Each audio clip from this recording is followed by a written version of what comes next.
Here, visitor. You are about to embark on a journey of discovery through the rich and fascinating history of classical Greece.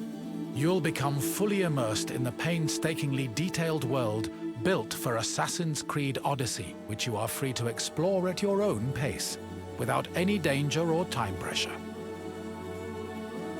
For a directed experience, take one of the many guided tours curated by prominent historians and archaeologists.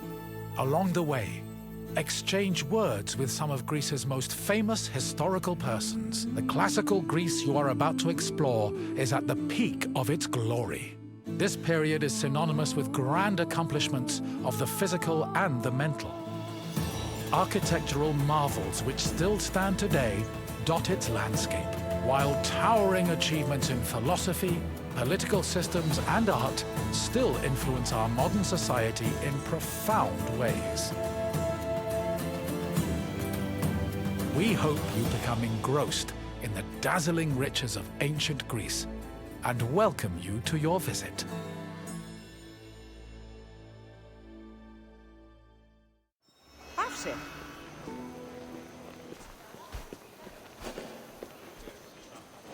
Greetings, wanderer, and welcome to the Akropolis, the shining jewel of Athens.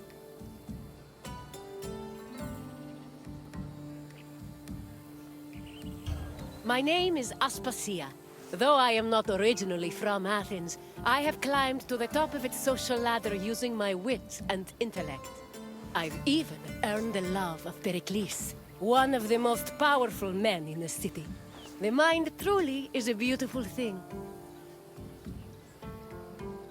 Personally, I think the Acropolis is one of, if not the, greatest place in all of Greece. Though, considering it was the project of my partner, Pericles, I may be a touch biased.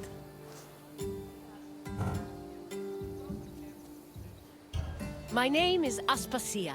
Though I am not originally from Athens, I have climbed to the top of its social ladder using my wit and intellect. I've even earned the love of Pericles, one of the most powerful men in the city. The mind truly is a beautiful thing.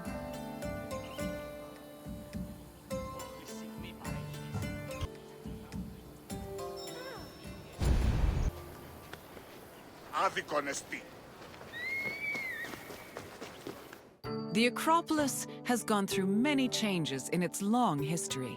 It began as a simple rock, was settled as early as the Neolithic period, and then became a fortress in the Mycenaean period. Stone buildings started appearing in the 7th century BCE. But the famous structures whose ruins remain visible today date mainly from a period of construction in the 5th century BCE. The location of the Acropolis is closely tied with Athens' foundation myth. Supposedly, it was the site where Athena and Poseidon competed for the city's patronage. This connection gave the Acropolis a sacred aura, and it was considered the religious heart of the city.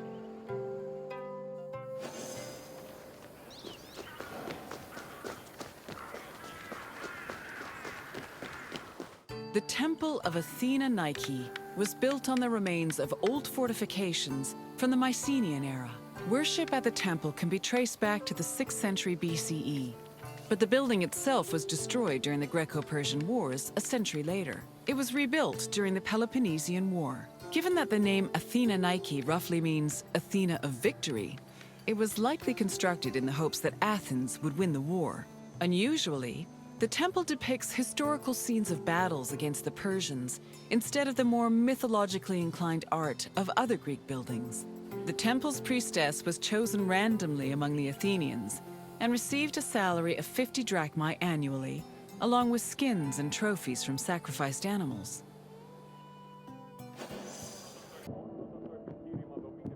The Acropolis was built up over a long period, due in no small part to its partial destruction during the Greco-Persian Wars. It was in the 5th century BCE, though, that the Acropolis received its most significant improvements. This period was an extremely prosperous time for Athens, both financially and culturally. With a booming economy bolstered by trade and the Lavrion silver mines, Pericles, the leader of Athens, financed a huge project to rebuild the citadel. He enlisted the help of renowned artists, like the sculptor Phidias, as well as the architects Iktinos and Callicrates. Together, they erected buildings like the Parthenon and the Propylaea Gateway. Pericles' goal was to make the Akropolis into a glorious monument to the gods and to mortal Athenians.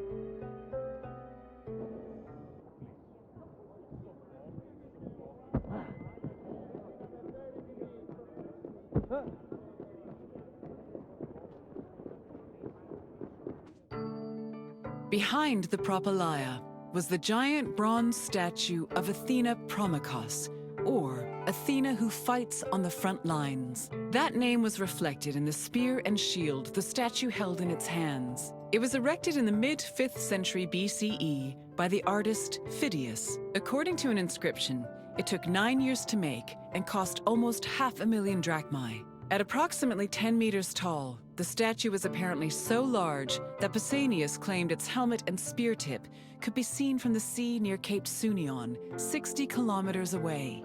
The ornamentation on the statue's shield was engraved by the metalsmith Mies.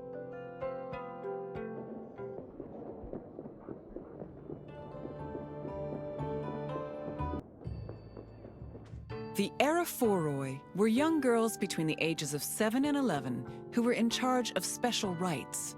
A list of 4 girls was drafted by the Assembly of Citizens, from which the High Magistrate, the Archon Basileus, chose 2 to serve as Aerophoroi for the year. The girls lived in a house on the Akropolis. They were in charge of carrying sacred objects and weaving the peplos of Athena. The peplos was a sacred robe offered to Athena during Panathenaea, a festival held in her honor.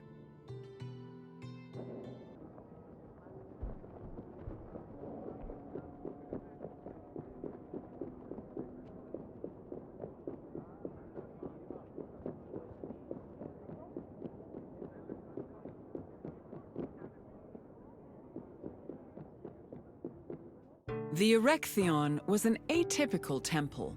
It was dedicated not only to Athena Polias, but also to Cecrops, the mythical founder of Athens, his son Alexios, and even Poseidon, the sea god who challenged Athena for possession of the city. The temple was divided into sections. The eastern part housed a statue dedicated to Athena, while the western section jointly belonged to Poseidon and Alexios. Meanwhile, King Cecrops' grave was believed to be under the caryatid porch. Under the temple was a crypt that was said to contain the sacred snakes of Athena. The snakes may have had a sweet tooth because the priestesses of Athena allegedly fed them honey cakes.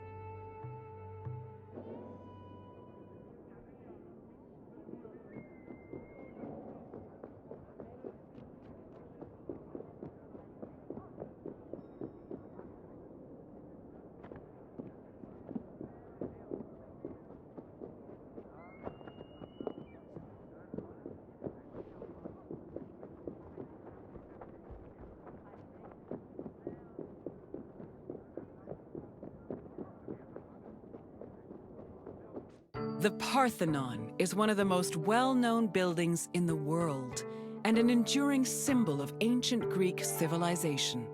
While it is located on the Akropolis, the building is not a traditional temple.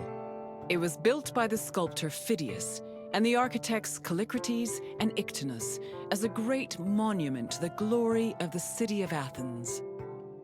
That glory is evident in its many carvings. One of the most carved monuments in Greek architecture, the Parthenon's decorations depict several mythological scenes. These include the birth of Athena, her fight against Poseidon for the patronage of Athens, the gods' battle with the giants, and the procession of the great Panathenaea.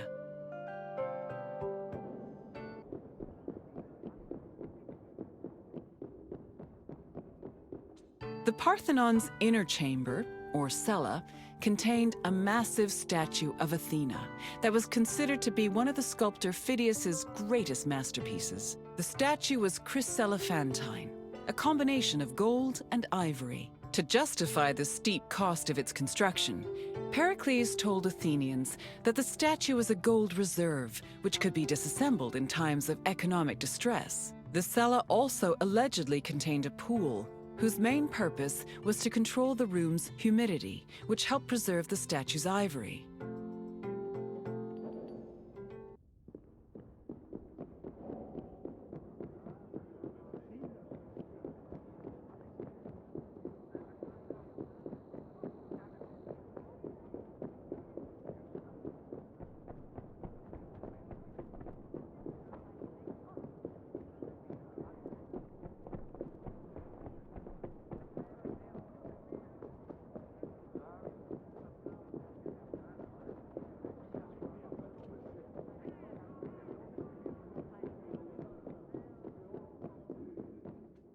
Athens' treasury was located in the Parthenon, where it was believed to be protected by Athena herself. The treasury contained objects of great value, acquired from different conquests, as well as a mass of minted silver coins and various offerings to Athena. Pericles also decided to move the entirety of the Delian League's treasure to the Parthenon in 454 BCE. This was a great testament to Athens' power over the rest of Greece.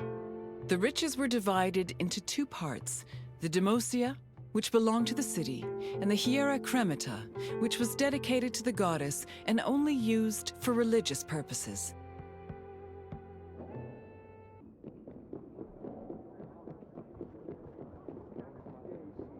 And what did you think of the Akropolis? It truly is quite something, isn't it?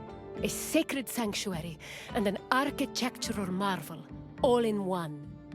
If you have any questions, don't hesitate to ask. As you wish. Hopefully we will see each other again soon.